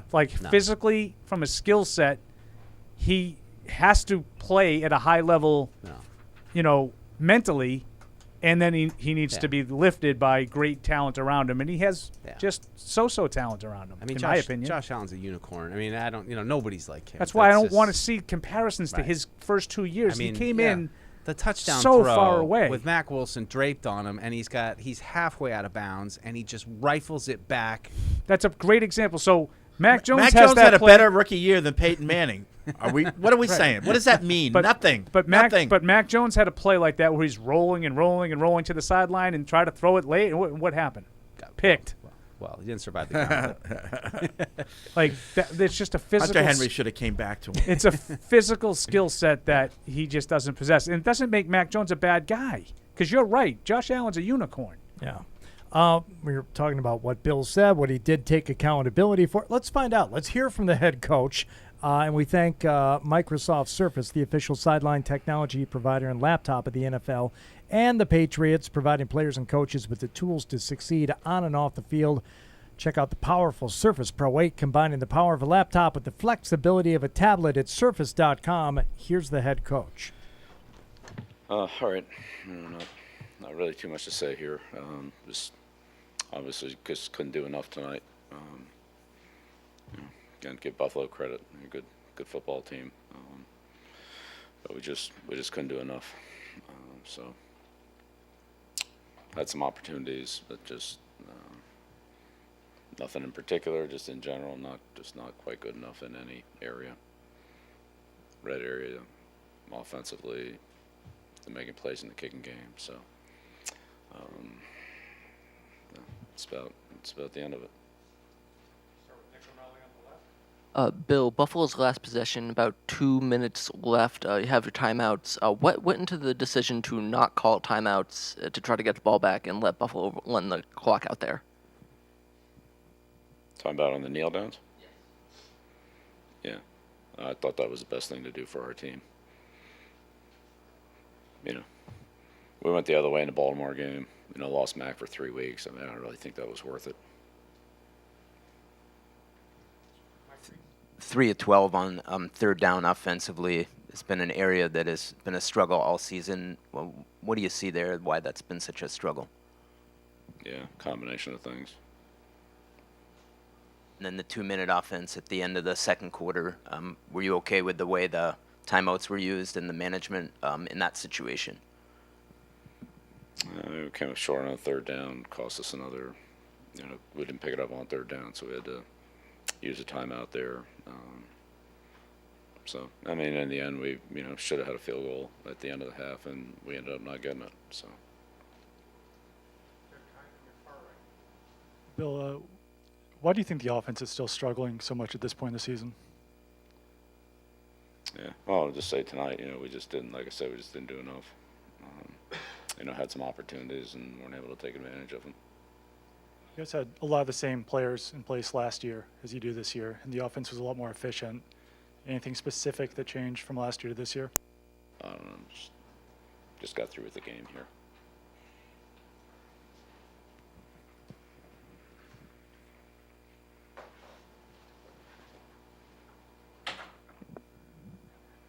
Bill, given that he had done it in college, were you always planning on at some point trying to use Marcus Jones that way, or was it something specific this week that you thought that he might be able to give you guys a spark? Yeah, he's played on offense before.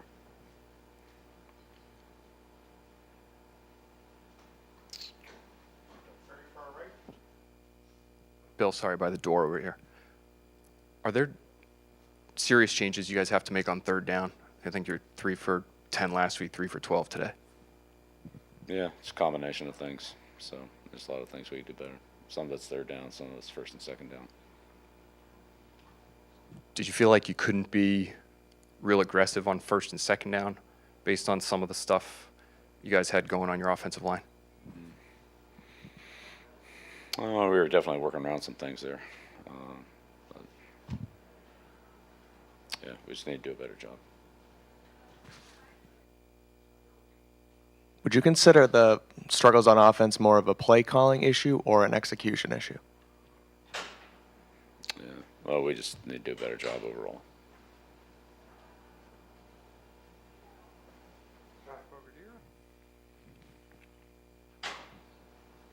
Bill, on the Allen pass to Gabe Davis, the touchdown pass, where it looked like he was maybe going to go out of bounds, Wilson was pursuing him on that.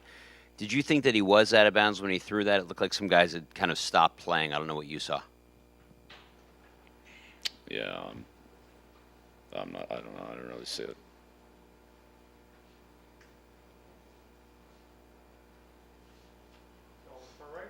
Bill, there was a sequence at the end of the first half, second down and 1. You guys ran it, called We just talked about Sorry, it. I came in late. Yeah. Apologize. Yeah, no worries.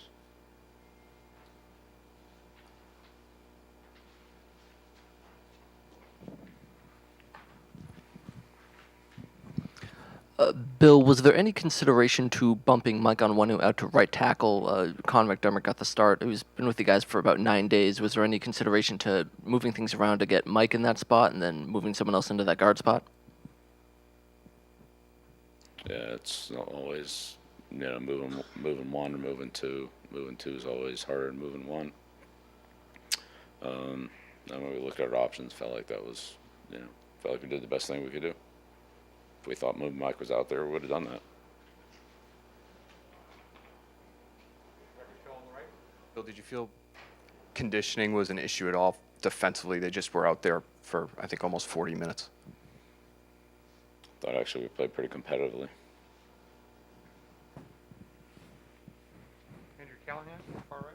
Bill, the decision to punt with 12.5 minutes left around midfield on 4th down, what made punting the best for the team in that situation? Yeah, thought it's, stay in the game.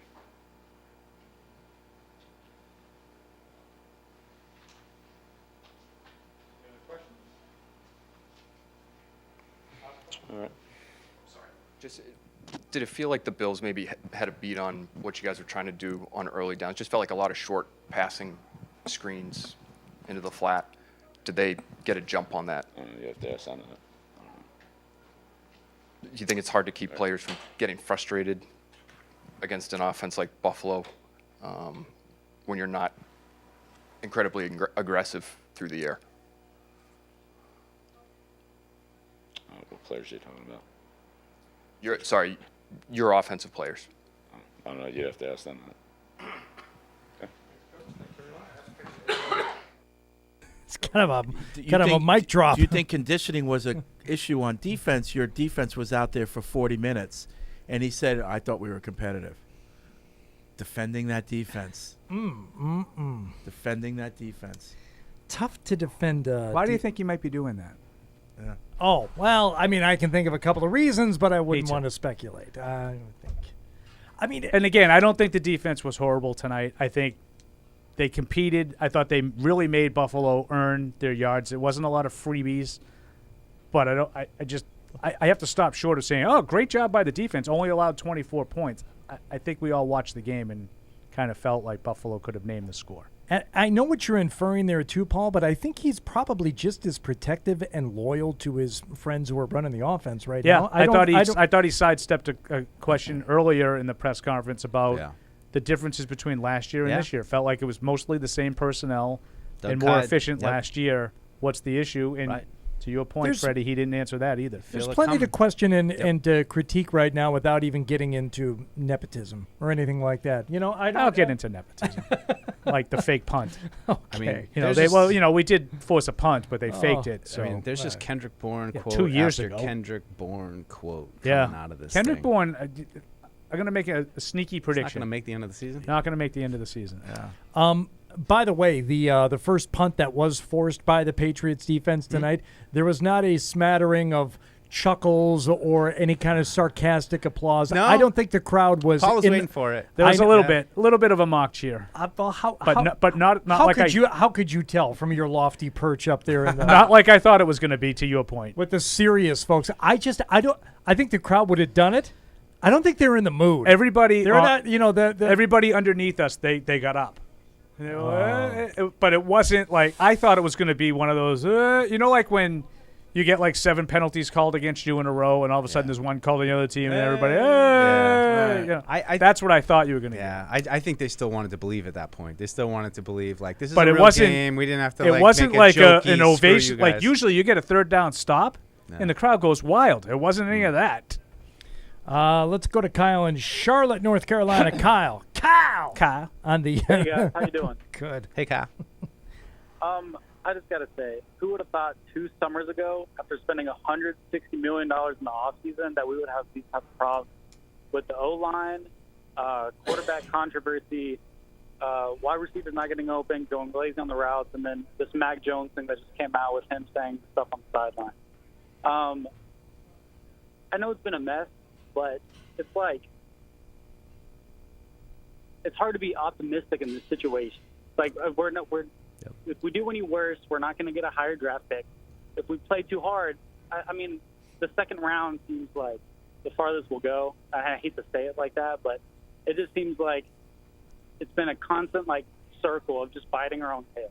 Well, I tell you what, Kyle, I don't think people like me maybe are going to be forced into pushing back against the optimism like I was after the win over the Jets. I felt like I had to, just for my own sanity's sake, I didn't see all that much improvement. I didn't see all that much to take away from it. I'm not hearing so far tonight. I'm not seeing anything. We're not hearing from anybody taking away much positive from this effort tonight. There's not a lot there. There's not a lot to attach I don't yourself mind to. beating the Jets 10-3, right? I don't mind winning different games differently, and being able to do that. When we're against a team like the Jets, we can win the slugfest. The problem is they can't win the games that against good Competent teams. I think that's a great point. Yeah. I wouldn't mind beating the Jets 10-3 if they could beat the Bills 34-31. Right. The problem with beating the Jets 10-3 is that's the only way they can win. Right. Austin in North Dakota joining us now on the Patriots Postgame Show. Hi, Austin. Hey, guys. First of all, I just want to say thank you for taking my call. Where do we start? I mean, to me, last weekend, Jonathan Jones really struggled against Justin Jefferson. And then I saw him out there again with them this week. Not only did he struggle in coverage, but he had another big penalty again tonight. Another thing is I feel like Kendrick Bourne should be getting a little bit more playing time considering our offense has been struggling so bad. And it seems like we have guys that, they can catch the ball, but they can't make anything happen after the catch. Like a game like tonight, you could add a guy like Bourne. He did it for you a lot last year, in my opinion. Well, it's a very different year. Has been an absolute disappointment. Yeah. I really thought that he was going to be a focal point of this offense. And the last thing I really wanted to talk about is, am I crazy for thinking that there needs to be a coaching change? And my offensive coordinator, there has to be a change there, in my opinion. I'm not saying that he's been absolutely terrible this year. Offensive line hasn't done Mac any favors.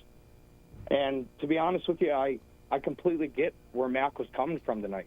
There's no reason why Mac Jones should be running around in the backfield looking like Patrick Mahomes trying to, extend plays, because that's not who he is. That's not who he's ever going to be. Yeah.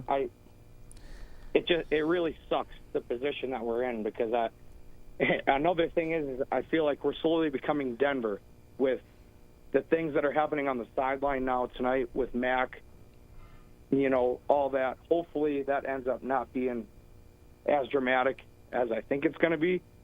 But, if there's already a locker room shift, that just creates more drama to a drama-filled season the way it is. And Bill has admitted it, and players have admitted it. This is a tough place to play football. It's very demanding mentally, and these guys are wound tight. Very demented. Yeah. It's demanding, and they're wound tight. And when things go bad, the tighter you're wound, you snap. And that's what happens. And I think it works when you're winning, but the way Bill runs the team, it's not good when you're losing. And what you're hearing a lot of is the stuff that Mike is alluding to with Kendrick Bourne. And I know that was where I think Mac was coming from, this desire to get the ball downfield. And they're very frustrated with a lot of the short stuff. And I think that the call is right, because the short stuff is great, but they don't have a lot of guys that can do much with it short and make it a bigger chunk plays. Have you been reading what Bourne said the Daniels? But, I don't blame Mac. I want Mac to be upset. I just don't like the demonstrative stuff on the side. Well, I agree. He's very emotional. But very emotional. Like we say, we don't have receivers that can do anything once they get the ball. Well, when's the last time we've really seen a guy hit in stride? Yeah, right. We saw that against Minnesota a couple times. I'm not absolving Mac of blame for that. Myers had deep cross. It was a mid crosser. You hit him in stride, and it's a 30-yard gain. Yeah. And he airballed it. And Bourne seems like he's letting it all out tonight. He had an opportunity, and I know the game was over at the time, but he had an opportunity to make a play. And as he was catching the ball, he would have been cutting right inside Xavier Rhodes, who I thought took a poor angle to the outside. He dropped it. Yeah, like he's Catch full the of, ball. He's full of all what's right, and meanwhile, every time they go to him now, Yeah, it's a mistake, it's a fumble. No, it's not Like coming I think through in the Bourne clutch. is like what Fred is complaining about with Mac times 10. Yeah. Like Yeah. you know, he's barely even been a contributor. I mean, I've never seen a receiver or any player really in the Patriots, say these things that he's saying right now, which is just, it's not the Patriot way. I also am seeing NBC Sports Boston's post-game show. They're saying with Tommy Kern, feel like this is the lowest the Patriots have been in the post-Brady era, and I would say I probably agree with that sentiment right now. We're going to get to a couple more calls and some of your emails here on the post-game show. And we want to tell you about NFL All Day. With NFL All Day, all your favorite Patriots highlights become digital video collectibles called Moments. Not only can you buy and sell them on a secure marketplace full of thousands of NFL fans, you can use them to compete in epic game day challenges. Check it out. Find some moments from all your favorite Pats players on NFLAllDay.com. TouchView Interactive from the Yokers Company offers New England's leading schools and businesses technologically advanced and easy-to-use interactive displays, providing enhanced collaboration and improved student outcomes in the classroom, and an easy way to foster communication and teamwork in any business environment. Available in multiple sizes, TouchView also offers a built-in VC, allowing for easy use through video conference systems. For more information, visit okers.com. This is the Gillette Labs with exfoliating bar. The bar and the handle removes unseen dirt and debris ahead of the blades for effortless shaving in one efficient stroke. Defending against cyber attacks requires seeing in the dark, understanding and ending every threat to your organization on computers, mobile, and the cloud. It takes Cyber Reason. End cyber attacks from endpoints to everywhere. $1 million for picking players? That's a lot of money, DraftKings. You know how many jokes I got to tell to make $1 million? Probably like a half of one. Take a free shot at $1 million with DraftKings, the leader in daily fantasy sports. Join the conversation by calling the Ace Ticket hotline at 855-PATS-500 or email the show at webradio@patriots.com. I agree with Mike wholeheartedly on Pierre Strong. And that to me, that's No the, question. that's the play of the game. Yeah, don't try to tell me he was good, Hardy. Live from our studios inside Gillette Stadium, here's Hardy. A couple emails here. Chad in Atlanta, is it time for Kraft to clean house? I feel like if this were any other team in the NFL, we'd be expecting them to fire everyone and start fresh. The only reason people won't say it about the Patriots, it's because they're the Patriots. There is an element of this, I think, certainly with Bill Belichick. You kind of alluded to that earlier, Paul. It's like, well, you're talking about Bill, and you're talking about a resume that gives you a certain amount of wiggle room. But think about this from an outsider perspective, which I always try and do. If you're looking at this team from the outside, whoever the coach is, whatever was, whoever they are and whatever, and it's tough to find a comp for Belichick because there really isn't one. But couldn't you be saying like, oh my God, they really got a clean house there? If you're looking at the situation that's if you had a taking guy place that didn't have his resume, you'd be asking those kinds of questions. Yeah. You have a young quarterback who seems to be regressing. Who usually gets blamed for that? Well, he's not developing the quarterback. He's the first-round pick. But that's out of the question. He's not. Right. His job's not in jeopardy. The thing that Paul always goes to is losing the locker room. When you lose the locker room, that's when all bets are off. And, I'm not going to say that he's losing the locker room right now, but I think you're seeing a team that is very, very frustrated right now by how things are going, and understandably so. I've been watching them for 4 months, whatever it's been, and I'm frustrated watching it because there's been no progress, which is, to me, the most surprising thing. That you would think that after all this time they would have found some kind of consistency, but not. Spee in Fresno before we get to Mac Jones. Spee, what do you got? Wow. That was pretty pitiful, disgraceful offensive performance. But I was thinking about Fred's comments about Robert Kraft and just Mac's apparent, annoyance on the sideline at the end. Maybe it's like it's kind of like we got to think about how we're going to carve up the blame pie. And I know because I've cared about Mac's performance probably above all else this season. I've been focusing on what he does well and what he does poorly. Like, I focus on how long the ball takes to get to the sideline into the flat. I mean, like, I focus on that, and I probably discount a little bit the negative influence that Patricia's incompetence has on that.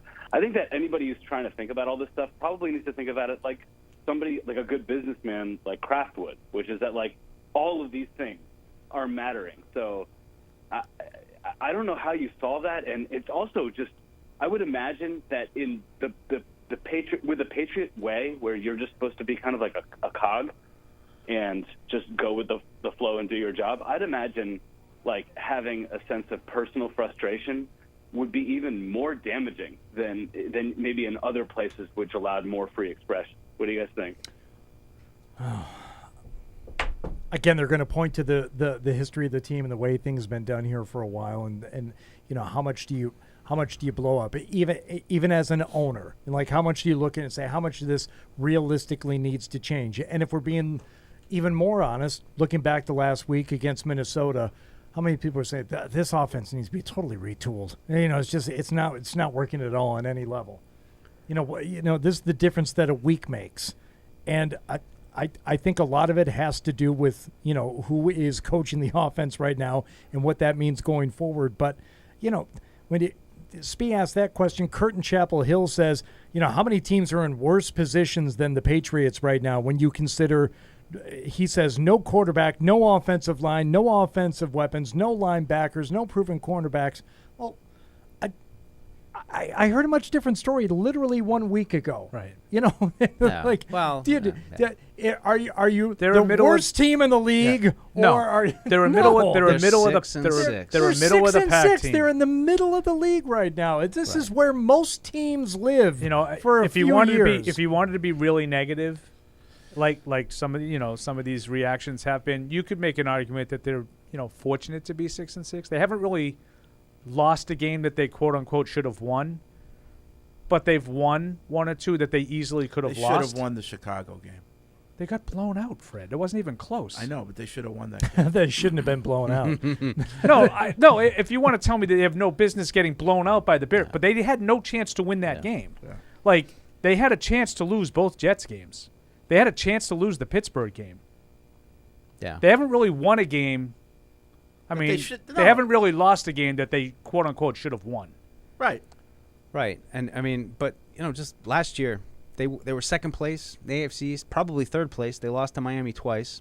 This year they're probably going to be fourth place, probably not make the playoffs. So, you know, what direction is it heading? I think it's pretty clear. I think the team has been very similar to last year. The difference is that Miami and the Jets have gotten better. Yeah, and our offense has gone completely incompetent. Well, everybody's talking about Mac Jones and him being on the sideline and what he was yelling and who he was yelling it to. He was asked about it here relatively early on in his press conference, so let's hear from the quarterback. Mac, there's a video going around right now from the broadcast where it's showing you on the sidelines and showing you appear to be frustrated, where it appears that you're saying something along the lines of throw the effing ball, the effing something game sucks. Can you share with us what exactly is being said in that moment, or what was frustrating you in that time, as opposed to letting internet lip readers take care of it? Yeah, obviously just kind of let my emotions get to me, but you know, we're kind of playing from behind, and what I said was about throwing it deeper in the short game. You know, I got to execute that part better, but it's the short game that we kept going to, which was working, but I felt like we needed chunk plays, and you know, I shouted that out to kind of get everyone going, and that's emotional, that's football. I'm passionate about this game, and obviously you don't want to get your emotions get the best of you, but yeah, I think that's pretty much it. Like, it wasn't directed at anybody, just emotion coming out, and we kind of needed a spark. So when you're playing from behind against a really good team and a good offense, you need to go out there and make better plays, and that starts with me. So definitely wasn't good enough by me tonight, and all you can do is watch the tape and see where we can get better. But playing catch-up's hard. We didn't want to do that all game, and I didn't do a good enough job getting ahead early and making it work. So tough one, but hats off to the Bills for playing a good game. Mac, obviously, it's a somber atmosphere in the locker room. You mentioned a little bit, but what's the frustration level like for this locker room now, especially on the offense? Yeah, I think we didn't play our best game, obviously, and we let our team down. And I think when we all play together, the defense, special teams, and offense, when we finally get a chance to do that, I think the results will be there. So we didn't do that on offense. I thought the defense did great. Special teams did great. So got more games to be played. Season's not over, and got to watch the tape and see what we can do better and just have a positive attitude. That's a good football team that we played against tonight, and we'll have to play against them again. So you got to give credit where credit's due, and just got to work harder. Mac, there was a 3rd and 6 play right before the half from your 29-yard line. Looked like you were pressured. You ended up throwing the ball out of bounds. Did you look down the field thinking maybe I can pick up the ball with my feet, or was the pressure just there that no choice, just throw it out of bounds? Yeah, I'm not sure. I think there was 22 seconds. We didn't have any timeouts, and if you take a sack, not only do you lose yards, but you don't have a timeout. So, we would have to run the field goal team on with a sack, maybe out of range. It's a tough thing to do with 22 seconds left. So I threw it away and played for the field goal. I'll have to watch the tape and see if I could have done something differently, but that's something we focus on a lot here is situational awareness, and that was the right play for that time. All right. He did throw that one away. If it's the one I'm thinking of, I think it ended up about 12 rows up. It was a good play. Yeah, actually. I'm totally with Mac on that. Yeah. Yeah. And look, on the bad list tonight, Nick Folk needs to make that kick. Yeah. I mean, I'm glad you brought that up. I thought you were avoiding it. I wasn't avoiding it. And even Even with a tired leg? Even with the tired leg. And even in the hurricane force winds, against the Jets. No, he needed to make at least one of the ones that he missed there. So you can see he's not going to be able to get the first down.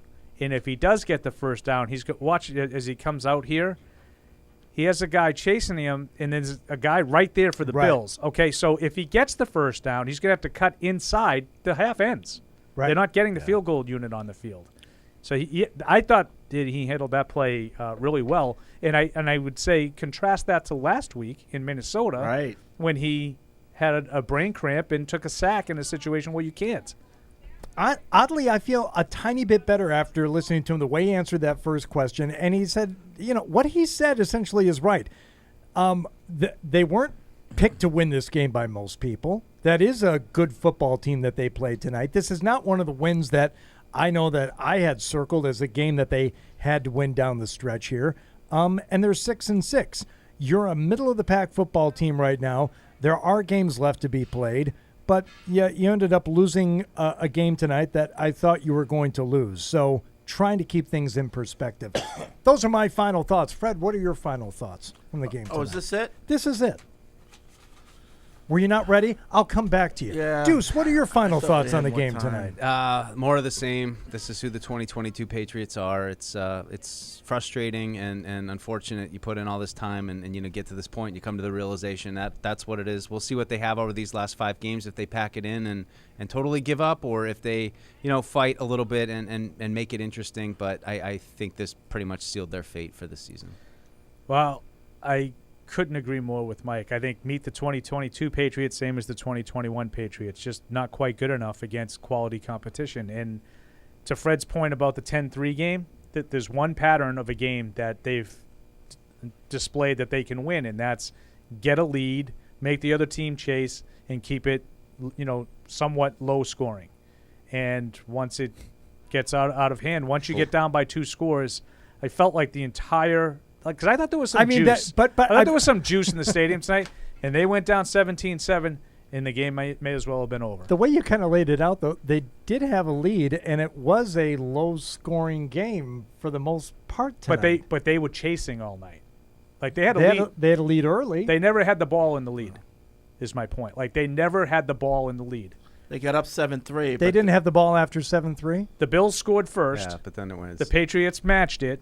And then the Bills scored again, 10. and that was game. That was 17. That was it. Game over, man. So Game over. there's only one way they have of winning, and that's getting a lead and making the other team chase all night. in a low-scoring game. I got There you. were a lot of things, obviously, that bothered me about this game, but none rattled me more than Bill coming out with that cloak in the second half. Amen. I know. had never seen that before, and I never want to see it again. Yeah, that's kind of. Does that make it into the hoodie blog You at all? can't wear Is the- that- I think I'm gonna make a special occasion for it because I feel like it's so unique, and this game was such a SH sandwich. You can't wear those types of cloaks if you don't have the black boot cleat. You can't have like a powder blue might cause my cleat. Yeah. And with if the you want to cloak. know what Doesn't work. that different attire was, you have to subscribe Yeah. to MikeDussault.com Yeah. because that's behind Right. a paywall. Yeah. I The understand. halftime Sign up- change, yeah. halftime attire is behind Private. a paywall. I'll do a private video halftime. It's for my Patreon. Don't just give- Subscribe. don't just rate, give that away. Like us. So all of a sudden we were in the NFC North. You know, it's like what's Playing at in the Metropolitan 50s, Stadium. in the 50s. You know. I was waiting for some guy to come out of it, like Joe Covey. Well, Jabril Peppers came onto the field with it on at one point tonight, and he like threw it off. It was like on the field of play. Someone had to go and get it. Jabril, no. Yeah. Well, Even let's Bell Peppers. took it off. If we can't agree to find any optimism at all, can we at least focus in on the fact that we, as a show, have the weekend off? Yeah. And technically have next weekend off too. Yeah, sure. All right. Yeah. They're Monday. They're going to be in Arizona. Yeah. So Monday, a week from Monday, I should say, the game in Arizona, and then we'll have that Vegas game that could get flexed. All right. So It's in play at this point. I People would were say. saying about flexing, and somebody said, "Can they get flexed into next season?" Ouch.